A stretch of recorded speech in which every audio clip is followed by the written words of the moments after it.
The subject of our presentation is money, growth, and inflation. This chapter introduces the quantity theory of money to explain one of the 10 principles of economics from Chapter 1, which is prices rise when the government prints too much money.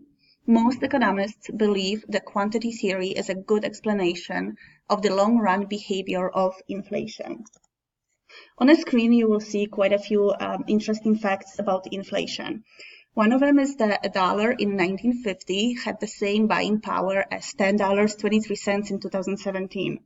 The one I find really interesting is that movie Cleopatra cost $44 million to make in 1963. With inflation taken into account, the same movie would cost $300 million to make today. There are two main causes of inflation: cost-push inflation and demand-pull inflation.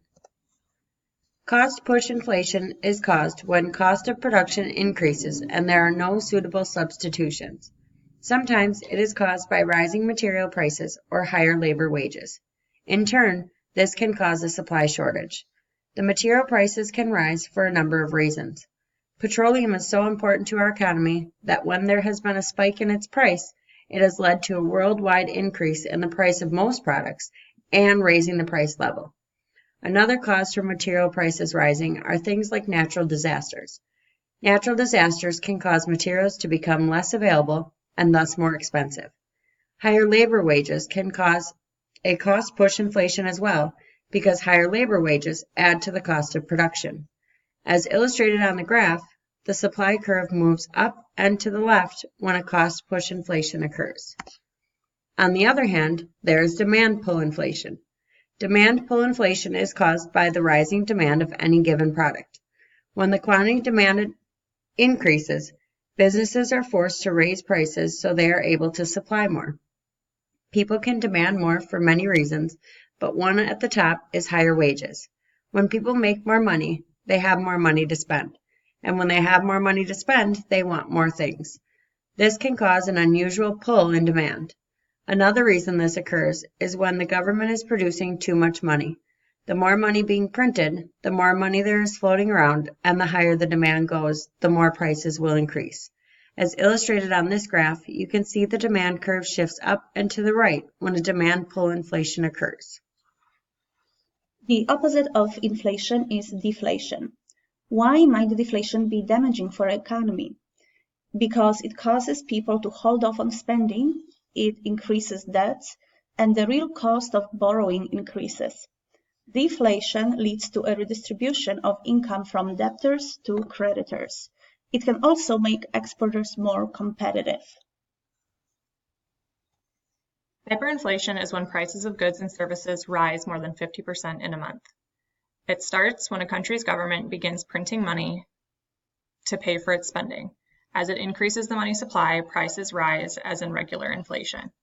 At that rate, a loaf of bread could cost one amount in the morning and a higher one in the afternoon.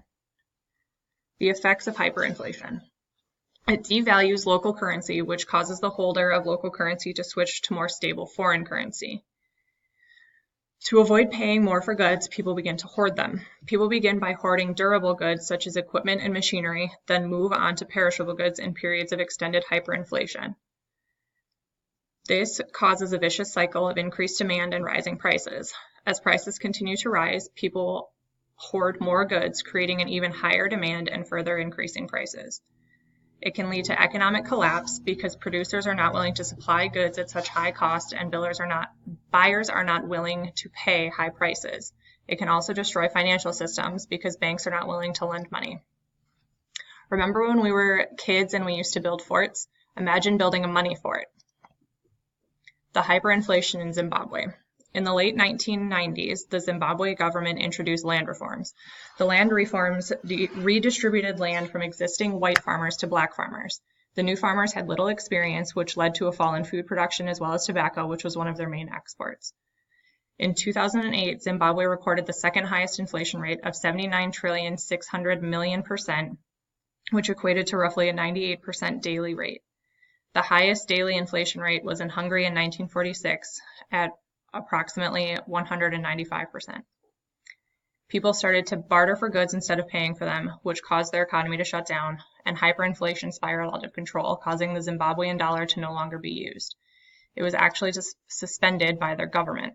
The picture represents the amount of Zimbabwean dollars needed to equal $5. The value of money is the quantity of goods in general that will be exchanged for 1 unit of money. The value of money is its purchasing power. Suppose we observe that over some period of time, the price of a candy bar rises from a quarter to $1.50. What does that mean? Are you willing to give up so much more money in exchange for it? Is it because you enjoy that candy bar more? Probably not. It is more likely that you enjoy it in the same and that, over time, the money used to buy the candy bar has become less valuable. When the overall price level rises, the value of money falls. Well, what determines the value of money? The answer to this question is supply and demand. In deciding how much money to hold, people make a choice about how to hold their wealth. How much wealth shall be held as money, as cash, and how much as other assets? The answer to that question will depend on the relative costs and benefits of holding money versus other assets. Now let's figure out what determines money supply. It is the Federal Reserve along with the banking system. When the Fed sells bonds, it receives dollars in exchange and contracts the money supply. On the other hand, when Fed buys government bonds, it pays out the dollars and expands the money supply. In the long run, money supply and money demand are brought into equilibrium by overall level of prices. The money market is the interaction among institutions through which money is supplied to individuals and firms. The graph combines demand and supply curves for money to illustrate equilibrium in the market for money. Classical dichotomy is useful because different forces influence real and nominal variables. Nominal variables are measured in monetary units, and real variables are measured in physical units. Monetary neutrality, the irrelevance of money, changes for real variables. The velocity and quantity equation. The quantity equation shows that an increase in the quantity of money in an economy must be reflected in one of the 3 variables. The price level must rise, the quantity of output must rise, or the velocity of money must fall. There are 5 steps of the quantity of money theory. Velocity is relatively stable over time, and because velocity is relatively stable, when the quantity of money changes, it causes proportionate changes in the nominal value of output. Money does not affect the output of goods, and output is determined by factor supplies and available production technology. Since money supply does not affect output, when the money supply changes, it is reflected in the price level. And this means that when the central bank increases the money supply rapidly, it results in high rate of inflation. The velocity of money refers to the rate at which individuals spend money. A high velocity means people are spending money on goods and services, and a low velocity means people are saving, investing, or paying off debts. A liquidity trap is when businesses and individuals hoard money instead of spending it. The U.S. velocity is at its lowest level in recent history, and banks are currently holding close to $2 trillion in excess reserves, meaning that they are being conservative with lending, which means that there is a low charge-off and delinquency rates. And money velocity has declined due to large increase in money supply. Irving Fisher was an economist who created the economic theory known as the Fisher effect. The Fisher effect describes the relationship between inflation and both real and nominal interest rates. He states that the real interest rate equals the nominal interest rate minus the expected inflation rate. For example, the nominal interest rate is the rate you hear about at your bank when opening a new savings account. Say this is 5%. The real interest rate corrects the nominal interest rate for the effect of inflation to tell you how fast the purchasing power of your savings account will rise over time. Let's say the rate of inflation is 3%.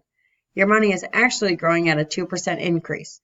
This means real interest rates fall as inflation increases unless nominal rates increase at the same rate as inflation. The Fisher effect also shows how money supply affects the nominal interest rate and inflation rate together. For example, if the Feds increase the rate of money growth, the long-run result is both a higher inflation rate and a higher nominal interest rate. Same goes if a central bank changes its monetary policy, which causes the country's inflation rate to rise. The nominal interest rate would rise by the same amount.